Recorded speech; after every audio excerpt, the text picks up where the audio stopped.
जी हम दूसरे एक्चुअली बड़े प्रोजेक्ट है, क्योंकि पहला जो स्टील प्लांट है वो कोनसरी में है। हम दूसरा प्लांट फैक्ट्री डाल रहे हैं यहाँ गढ़चिरौली में। एंड अभी गढ़चिरौली एक नए इंडस्ट्रियल रेवोल्यूशन में जा रहा है। जो सुरजागढ़ माइनिंग जब से स्टार्ट हुआ तब से एक अलग ही लहर आई है। एंड गढ़चिरौली फ्यूचर का स्टील हब बनने जा रहा है। कितने लोगों को यहाँ पे नौकरियां? जो हमारा टोटल प्रोजेक्ट है सर, वो 0.75 मिलियन टन पर एनम के हिसाब से स्टील मैन्युफैक्चरिंग होने वाला है, जो will increase it to 2 million ton per annum. And यहाँ पर 7 से 8 हज़ार लोगों को नौकरी मिलेगी, डायरेक्ट एंड इनडायरेक्ट। एंड जो हमारा टोटल कॉस्ट ऑफ प्रोजेक्ट है वो 10,000 करोड़ का है। अभी यहाँ ज़्यादा मैं कुछ कहना नहीं चाहता हूँ। 10,000 कोटी का यहाँ पर एक प्रकल्प यहाँ तैयार होने जा रहा है अपना सुरजागढ़ इस्पात के माध्यम से, जहाँ की 8 से 10 हज़ार लोगों को यहाँ पर काम मिलेगा। और काफ़ी समय के बाद यहाँ पर एक इस विधानसभा क्षेत्र के अंदर एक उद्योग यहाँ पे आने का एक सौभाग्य प्राप्त हुआ। और यहाँ पे दोनों उप मुख्यमंत्री अजीत दादा पवार और देवेंद्र जी फडणवीस और उद्योग मंत्री उदय सामंत यहाँ आने वाले हैं और जल्दी वो भी पहुंचेंगे। अब एक हेलीकॉप्टर पहुंच गया, दूसरा हेलीकॉप्टर पहुंचने वाला है। और यहाँ पे लोगों का कल्याण के लिए हमको ये सब काम हमने किया। बख्शिश पत्र हमने जमीन मेरे इच्छे के अनुसार मैंने दिया है। लोगों का यहाँ पर जरूर फायदा होने वाला है।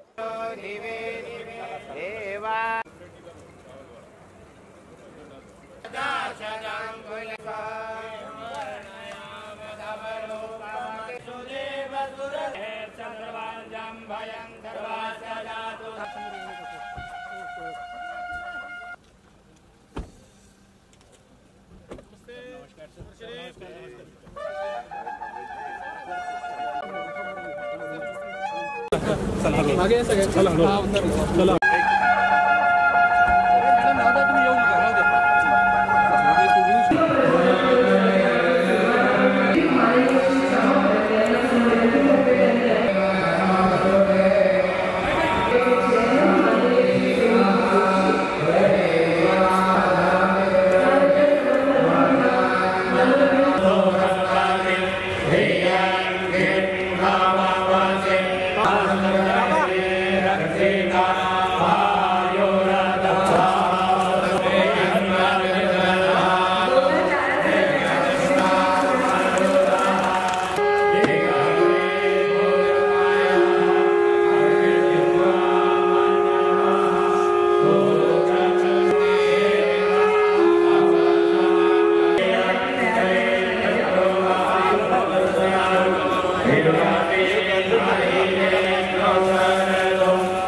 मंत्री आणि अर्थ व नियोजन मंत्री महाराष्ट्र राज्य यांच्यावर स्वागत करतात।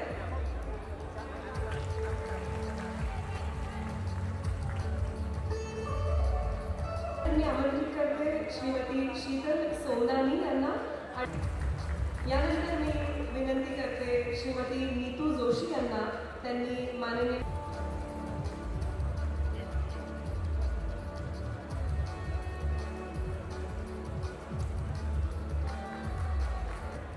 शालेय साहित्याचं वाटप सन्माननीय अतिथींच्या हस्ते मंचावर संपन्न होते।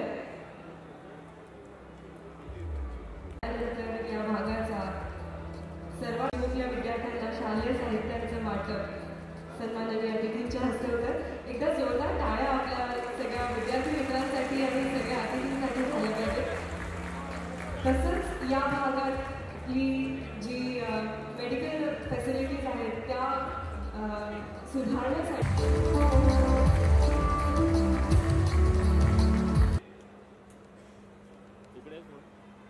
डीजी साहेब, पाटील साहेब, कलेक्टर साहेब, प्रभाकरजी, जोशी साहेब, सर्व या व्यासपीठावर उपस्थित मान्यवर, सर्व पत्रकार, उपस्थित सर्व या वेगवेगळ्या गावातून आलेले सर्व माझे बंधू आणि भगिनी, जे माझा एक प्रकारचा विजन होता निवडणुकीमध्ये मी बोललो होतो शिक्षण, सिंचन आणि रोजगार निर्माण झाला पाहिजे। आणि हा चॅलेंज सगळ्यांना वाटत होता की हा काय फक्त बोलतात आणि काय होत नाही। आज सुद्धा काही लोकांनी प्रतिक्रिया दिला विरोधी पक्षांनी की आमच्या खासदाराला बोलवलं नाही, हा माझ्या घरचा कार्यक्रम आहे, हे काय शासकीय कार्यक्रम नाही। सुरजागर इस्पातचे सुनील जोशी यांनी सगळ्यांना निमंत्रण केलं, ज्याला ज्याला निमंत्रण करायचं होतं त्यांना निमंत्रित केले आणि ते सगळे इथे आले। मी हार्दिक स्वागत करतो आपले दोन्ही उपमुख्यमंत्र्यांचा आणि उद्योगमंत्र्यांचा की आपण इतका पाऊस असताना आमच्या लोकांकरता इथे पण आलेला आहे, आमच्या आपले 200 ऐकण्याकरता सगळं इथे लोक इथे आलेले आहेत, हा महत्वाचा आहे। आणि त्याच्या प्रकारचं पाऊस असताना मंत्री लोक पहिलेच यायला पाहत नाही, परंतु आपण जे हिंमत केलं त्याचा मी दाद देतो, कारण की हा लोक इथे सगळं आदिवासी या भागामध्ये सगळं जे काही आपल्याला या क्षेत्रामध्ये 10 किलोमीटरचं क्षेत्र पाहिलं तर सगळे आदिवासी गाव आहेत, 100% ट्रायबल विलेज आहे। आणि या ज्या लोकांनी आपल्याला जमीन दिलं आदिवासी लोकांनी या गावकऱ्यांनी त्यांचा सुद्धा या निमित्ताने मी हार्दिक आभार मानतो। माझा तर सोडून द्या, आम्हाला आमच्या वडिलोपार्जित जमीन होता आम्ही देऊन टाकलो कंपनीला, कंपनी माझ्याकडे आले त्यांनी सांगितलं तुम्हाला आम्हाला जमीन दिलं तर आम्ही सुरजागर इस्पातचा कारखाना पण इथे उघडू, भूमिपूजन आज झालेलं। परंतु जे विरोधी लोकांना जे वाटत होता की हा काही होणार नाही, फक्त भूतथाप देतात अशा प्रकारचे जे सांगणारे आहेत त्यांचा आम्ही त्यांना सरळ आम्ही दाखवलं की हे कार्यक्रम आज इथे सुरू, आता जे भूमिपूजन झालेलं आहे उद्यापासून जे आपल्याला वॉल कंपाऊंडचं काम होईल, म्हणजे आपले जे बिल्डिंग्सचे काम इथे होतील हे सगळं काम आता ताबडतोबीने आता हळूहळू टप्प्याटप्प्यामध्ये सुरू होणार आहे। सुरजागड इस्पात प्रायव्हेट लिमिटेडच्या प्रकल्पाच्या भूमिपूजनासाठी या व्यासपीठावर उपस्थित असलेले आपल्या महाराष्ट्र राज्याचे लोकप्रिय उपमुख्यमंत्री, या राज्याचे माजी मुख्यमंत्री आदरणीय देवेंद्र फडणवीस साहेब, या राज्याचे लोकप्रिय उपमुख्यमंत्री आदरणीय अजितदादा, कॅबिनेट मंत्री आदरणीय धर्मराव बाबा आत्रामजी, माझे तरुण सहकारी पार्थजी पवार, हर्षदीपजी कांबळे, या प्रकल्पाचे प्रमुख सुनीलजी जोशी, व्यासपीठावर उपस्थित असलेले सर्व सन्माननीय मान्यवर आणि मोठ्या संख्येनं उपस्थित बंधू आणि भगिनी, मी शासनाच्या वतीने आणि उद्योग विभागाच्या वतीने सर्वप्रथम सुनील जोशींना मनापासून धन्यवाद देतो की आपण जो डावसला MOU केला होता त्या MOUचा आणि त्या कामाचा शुभारंभ आज आपण गडचिरोलीमध्ये करताय। ही गडचिरोलीसाठी तर महत्त्वाची बाब आहेच, परंतु महाराष्ट्राच्या औद्योगिक जगतासाठी देखील महत्त्वाची बाब आहे। आता आत्राम साहेबांनी या ठिकाणी सांगितले की अनेक लोक प्रकल्पाच्या निमित्ताने या महायुतीच्या सरकारवर टीका करतात, पण दावोसला जे काय MOU झाले होते त्याची अंमलबजावणी हे शासन कशा पद्धतीने करत आहे याचं मूर्तिमंत उदाहरण म्हणजे सुरजागड इस्पात कंपनीच्या आजच्या भूमिपूजनाचा कार्यक्रम आहे। आणि गडचिरोली जिल्ह्यामध्ये आत्राम साहेब फक्त आता हा प्रकल्प येऊन थांबणार नाही, तर मला असं वाटतं की लॉईड्सचा एक प्रकल्प या ठिकाणी सुरू झालेला आहे, त्याचे काम सुरू झाले, अजून 35,000 कोटीचा प्रकल्प त्यांच्या गडचिरोलीमध्ये येतोय, त्याच्यासाठी 800 हेक्टर जमीन जी ॲक्वायर करायची आहे त्या जमिनीचं ॲक्वायरेशन देखील या गडचिरोलीमध्ये सुरू झालेलं आहे। पवार यांना आमंत्रित करते। आपल्या राज्याचे उपमुख्यमंत्री आणि या जिल्ह्याचे पालकमंत्री माननीय देवेंद्र फडणवीसजी, मंत्रिमंडळातील आमचे सहकारी धर्मराव बाबा आत्राम, उदय सामंतजी, इस्पात प्रायव्हेट लिमिटेडचे चेअरमन सुनील जोशीजी, बी प्रभाकरनजी, वेदांत जोशीजी, बलराम सोमाणीजी, हर्षदीप कांबळे, संदीप पाटील, जिल्हाधिकारी सुनील दैने, पोलीस अधीक्षक निरोधपर, रवी वासेकर, आपले सरपंच सायलू मडावी, विशेषतः या परिसरातील जमलेले सर्व माझे प्रतिष्ठित नागरिक, माझे सगळे आदिवासी बांधव, राज्य सरकारच्या विविध खात्याचा उपस्थित असणारा सर्व आमचा अधिकारी वर्ग, कर्मचारी वर्ग, पत्रकार मित्र आणि तरुण मित्रांनो, आज सुरजागड इस्पात प्रायव्हेट लिमिटेड कंपनीच्या भूमिपूजनाच्या कार्यक्रमाच्या निमित्तानं आम्ही सगळेजण या परिसरामध्ये आलो. खरं तर कार्यक्रमाला सुरुवातीलाच मी क्रांतीवीर भगवान बिरसा मुंडा यांच्या कार्याचं, त्यांच्या शौर्याचं, त्यागाचं स्मरण करतो आणि देशाच्या स्वातंत्र्यासाठी इंग्रजांच्या विरुद्ध सशस्त्र लढा देणारे थोर क्रांतिकारी भगवान बिरसा मुंडा यांना वंदन देखील करतो. आज आषाढी एकादशी आहे. आषाढी एकादशीच्या निमित्तानं बा पांडुरंग आणि वारकरी माऊलींना वंदन करतो. आपल्यासह राज्यातल्या सर्व भाविकांना देखील मी मनापासून शुभेच्छा देतो. राज्यात पाऊस पाणी चांगला होऊ दे, सगळीकडेच होऊ दे. माझ्या आदिवासी बांधवांना राज्यातील शेतकऱ्यांच्या घरामध्ये धनधान्याची सुबत्ता येऊ दे. माय माऊली आर्थिकदृष्ट्या ही माझ्या राज्यातली सक्षम होऊ दे. आपल्या राज्यामध्ये, समाजामध्ये, सर्व जाती धर्मामध्ये एक जातीय सलोखा राहू दे, त्याच्यामध्ये एकजूट राहू दे. बंधुत्वाची भावना कायम आपल्या सगळ्यांच्या मध्ये राहू दे. महाराष्ट्राला विकासाच्या वाटेवर घेऊन जाण्यासाठी आम्हाला शक्ती दे, असा पांडुरंगाचरणी साकडं हे राज्याच्या मुख्यमंत्र्यांनी पण पहाटे पूजा ज्यावेळेस पांडुरंगाची तिथं जाऊन केली, त्यांनी पण तशाच प्रकारचं मागणं केलेलं आहे. त्यांना या कार्यक्रमाला यायचं होतं, परंतु ती पूजा देखील महत्वाची. यंदा प्रचंड समाज तिथं जमलेला आहे. जवळपास 18 ते 20 लाख वारकरी संप्रदायातील लोक आणि पांडुरंगाचं दर्शन घेण्याच्या करता समाज तिथं जमलेला आहे. मित्रांनो, आजचा दिवस खूप महत्वाचा आहे. आम्ही आषाढी एकादशीच्या निमित्तानं या परिसरामध्ये आलोय. तसं बघितलं तर महायुती सरकारमध्ये आम्ही राष्ट्रवादी काँग्रेस पक्ष सामील झालो आणि त्याच्यानंतर हा 3रा ते 4था माझा या जिल्ह्याचा दौरा आहे. वेगवेगळ्या दौऱ्याच्या निमित्तानं मी इथं आलेलो आहे. एकंदरीतच सुरुवातीलाच आम्ही शासन आपल्या दारी अशा प्रकारचा कार्यक्रम बाबा आपण सुरुवातीला घेतला. मुख्यमंत्री आम्ही देवेंद्रजी सगळे आलो होतो. त्याच्यानंतर पोलिसांचा जनजागरण मेळावा आणि आदिवासी बांधवांशी संवाद एक तो कार्यक्रम संदीप पाटलांनी पुढाकार घेऊन केलेला होता. आणि या कार्यक्रमाच्या निमित्तानं इस्पात कंपनीच्या भूमिपूजनाच्या करता देखील आज तुमच्याशी संवाद साधण्याची संधी मिळाली. इतके काळ गडचिरोली म्हणल्यानंतर एकदम दुर्गम भाग, आदिवासी भाग, मागासलेला भाग, परंतु खऱ्या अर्थाने निसर्गाने पण आपल्याकडे बरीच काही उदाहरण केलेली. निसर्गाचं अतिशय चांगल्या प्रकारचं संरक्षण करण्याचं काम माझा आदिवासी समाज करत असतो. आणि सुदैवाने इथल्या मातीमध्ये देखील अतिशय चांगल्या प्रकारे एक माईन इथं माईन आपल्याला मिळालेली आहे आणि त्याच्यामध्ये हजारो करोड रुपयाचा माल इथल्या परिसरामध्ये आहे. आणि त्याच्यावर प्रक्रिया करणारे कारखानदारी ही या परिसरामध्ये यायला लागलेली. सुरुवातीच्या काळामध्ये बी प्रभाकरजींनी एक युनिट आणलं. आता इस्पातनी त्या ठिकाणी हे युनिट आणलेलं आहे. सुरुवात जरी 2,500 कोटीची असली तरी टप्प्याटप्प्याने जवळपास 8 ते 10,000 कोटी रुपये खर्च होणार.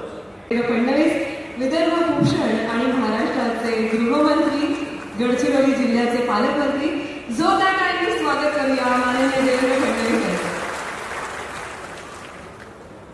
हिंदवी स्वराज्याचे सरसंस्थापक छत्रपती शिवरायांना मानाचा मुजरा करतो.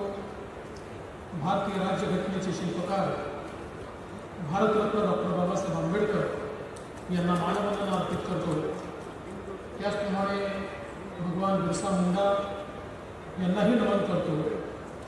आज सुरजागड इस्पात प्रायव्हेट लिमिटेडच्या भूमिपूजन प्रसंगी मंचावर उपस्थित असलेले राज्याचे उपमुख्यमंत्री आणि ज्यांनी राज्याला एक क्रांतिकारी अर्थसंकल्प दिला ते आदरणीय अजितदादा पवार, राज्याचे उद्योग मंत्री सन्माननीय उदय सामंतजी, आपल्या जिल्ह्याचे सुपुत्र आणि महाराष्ट्राचे मंत्री ज्यांनी या प्रकल्पाकरता पुढाकार घेऊन आपली जमीन दिली ते सन्माननीय धर्मराव बाबा अत्राम, या प्रकल्पाचे प्रमुख सुनील जोशीजी, लॉयडचे प्रभाकरनजी, वेदांत जोशीजी, विशेष रूपाने उपस्थित असलेले पार्थ पवारजी, या ठिकाणी उपस्थित श्री बलराम सोमानी, श्री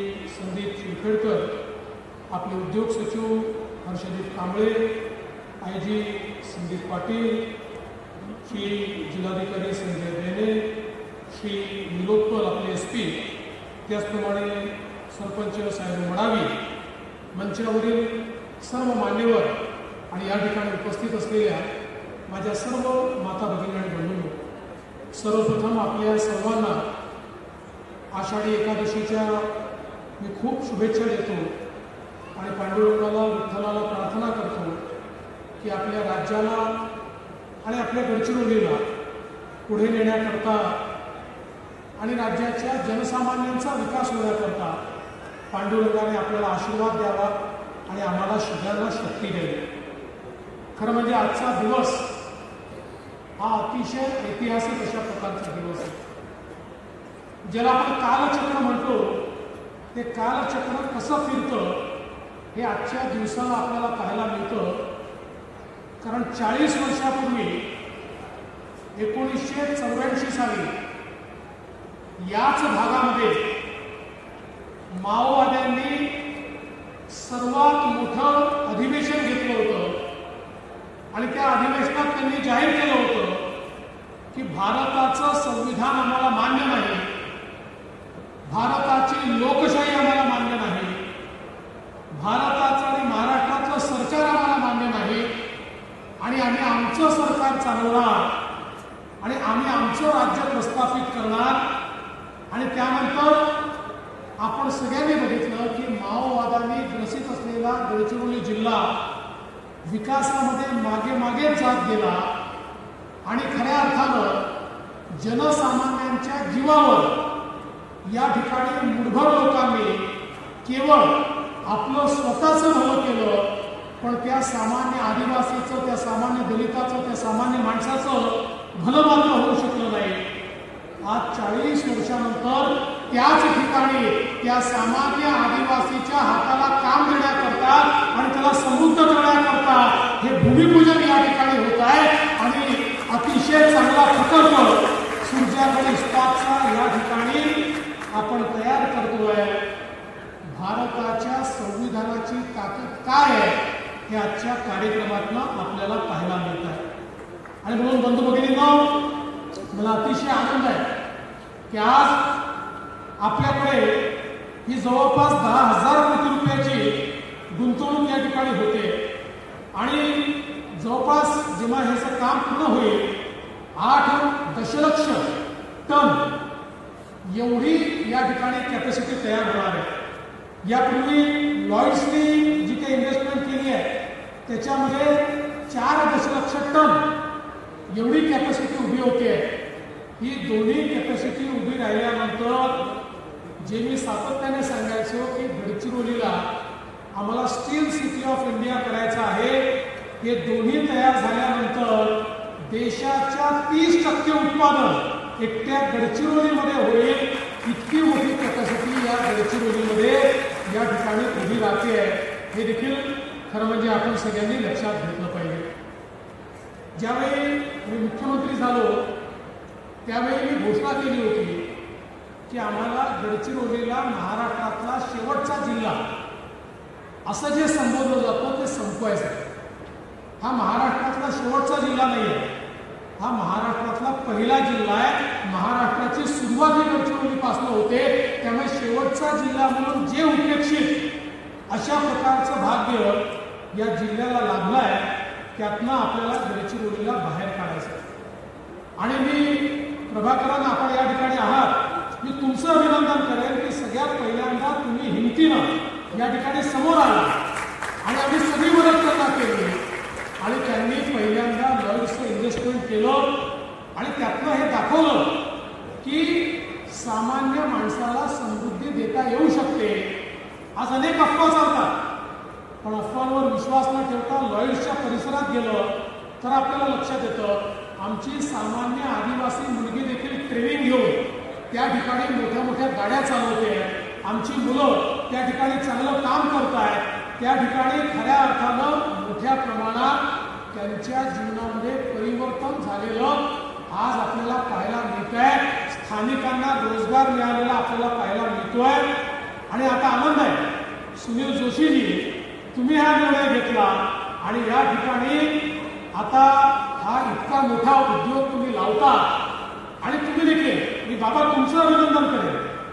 खरं म्हणजे आमचे बाबा राजे आहेत, राजांचं कामच असते प्रजेची त्या ठिकाणी सेवा करणं, पण राजांनी आपली स्वतःची जमीन ही प्रजेकरता या ठिकाणी दिली, त्याबद्दल तुमचं मी मनापासून अभिनंदन करतो. खरं म्हणजे सुनील जोशीजींची माझी भेट ही विमानात झाली.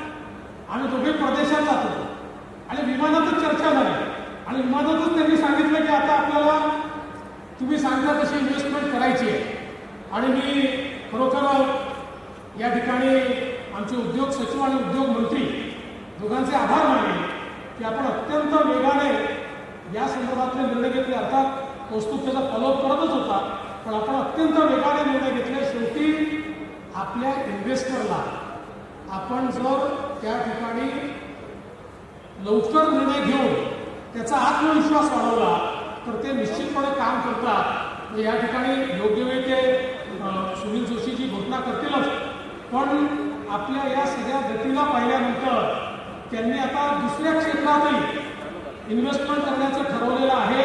ते जाऊन टांझानियाला सगळं त्या ठिकाणी कायम करून आलेले आहेत आणि अजून इन्व्हेस्टमेंट करणार आहे, पण ते तेच सांगतील, मी सांगणे योग्य नाही आहे. पण मी सांगतो, माझ्या सांगण्याचा उद्देश असा आहे की आपण जर उद्योजकांसोबत त्या ठिकाणी चांगला व्यवहार ठेवला आणि आपण जर वेगाने त्यांची कामं केली तर अशा प्रकारच्या इन्व्हेस्टमेंट या ठिकाणी होत असतात. आता लॉईड्सचे एक्सपान्शन मोठ्या प्रमाणात या ठिकाणी होणार आहे. एक प्लॅन्ट त्यांचा कोनसरीचा पूर्ण झाला आहे, दुसरा प्लॅन्ट ते करतायत. आणि एवढंच नाही तर हे सगळं करत असताना इतर उद्योग आले पाहिजे याकरता देखील त्यांचा प्रयत्न आहे. म्हणजे केवळ गडचिरोलीचा वसाहतीसारखा उपयोग करायचा असं नाही. गडचिरोलीचं आयरन ओर हे देशातलं उत्तम आयरन ओर आहे. हा सोहळा साजरा केल्याबद्दल फार फार धन्यवाद. आणि साहेब तुम्हाला शब्द देतो की जसं तुम्हाला आम्ही प्रॉमिस केलंय तसंच आम्ही लवकरात लवकर हा प्रकल्प उभा करू आणि इकडे लवकरात लवकर रोजगार देऊ लोकांना आणि तुमच्या आशीर्वादाने आम्ही हा प्रकल्प रेडी करू. धन्यवाद. समस्त नागरिकांना विनंती आहे की आपल्या भोजनाची व्यवस्था इथे करण्यात आलेली आहे.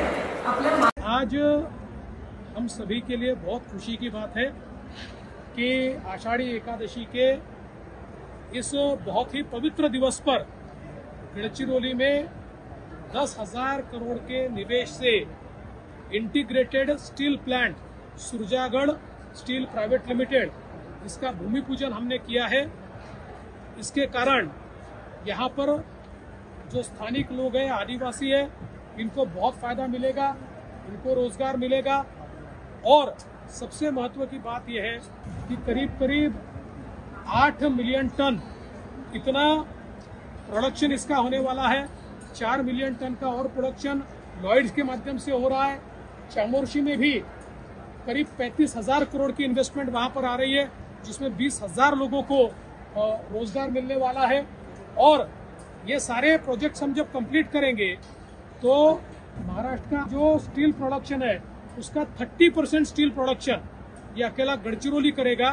हमने जो कहा था स्टील सिटी होगी उसकी ओर गढ़चिरौली बढ़ रहा है. विशेष रूप से हम हमेशा ये कहते थे कि गढ़चिरौली ये महाराष्ट्र का आखिरी गांव नहीं है, आखिरी शहर नहीं है, ये आखिरी जिला नहीं है.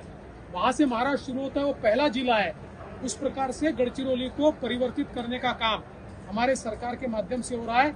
और ये करते हुए हमने जितने एमओयू किए और जितने इनके साथ हमने समझौते किए और इनको जमीन दी या जो भी हमने फैसिलिटी दी, उन सब में हमने कहा है 80% रोजगार ये स्थानिक लोगों को देना पड़ेगा. और उसी प्रकार से हम लोगों ने इसकी शुरुआत की है. आषाढी एकादशीच्या निमित्तानं तमाम माझ्या वारकरी संप्रदायाला तमाम भाविकांना आज सगळेजण पांडुरंगाचं दर्शन घेण्याच्या करता पंढरपूरला जात असतात आणि तिथं दर्शन घेत असतात। आजचा दिवस खूप चांगला दिवस आहे। त्याच दिवशी गडचिरोली सारख्या एका दुर्गम असणाऱ्या जिल्ह्यामध्ये, आदिवासी जिल्ह्यामध्ये मोठी गुंतवणूक इस्पात सुरजागड इस्पात प्रायव्हेट लिमिटेड ही कंपनी करते। 2,500 कोटीतनं सुरुवात होणार आहे, जवळपास 10,000 कोटीपर्यंत गुंतवणूक होणार आहे। 8,000 इथल्या मुलांना मुलींना त्याच्यातनं रोजगार निर्माण होणार आहे, नोकरी मिळणार आहे, अशा पद्धतीचा हा प्रकल्प आहे। आणि ह्याच्यातून निश्चितपणे त्या परिसरामध्ये आर्थिक सुबत्ता यायला मदत होणार आहे, स्थानिकांना काम मिळणार आहे। डायरेक्ट 8,000 मुलांना मुलींना काम मिळेल, पण इनडायरेक्ट देखील काही रोजगार ह्याच्यातून निश्चितपणे निर्माण होणार आहे। आणि चांगल्या पद्धतीनं गडचिरोलीमध्ये ज्या काही माइन्स इथं मिळालेले आहेत, जे मोठ्या प्रमाणावर रॉ मटेरियल मिळालेलं आहे, ते इतकं फायद्याचं आहे, ते हजारो कोटीचं आहे। म्हणजे अजून आपण अंदाज लावू शकत नाही, कारण त्याच्यातनं स्टील तयार होत असतं आणि त्याला प्रचंड जगामध्ये मागणी आहे, देशामध्ये मागणी आहे स्टीलला। आणि त्याकरता थोडंसं हे सगळं होत असताना मात्र निसर्गाचा कुठं ऱ्हास होणार नाही। विशेषतः इथलं जे काही आपल्याला झाडी पाहायला मिळते, एकंदरीत हिरवागार परिसर पाहायला मिळतो, तिथं पण तेवढंच लक्ष देण्याची नितांत गरज आहे। ते सगळ्या गोष्टी राज्य सरकारकडनं निश्चितपणे केल्या जातील, अशा प्रकारची ग्वाही आणि खात्री मी गडचिरोलीकरांना देतो।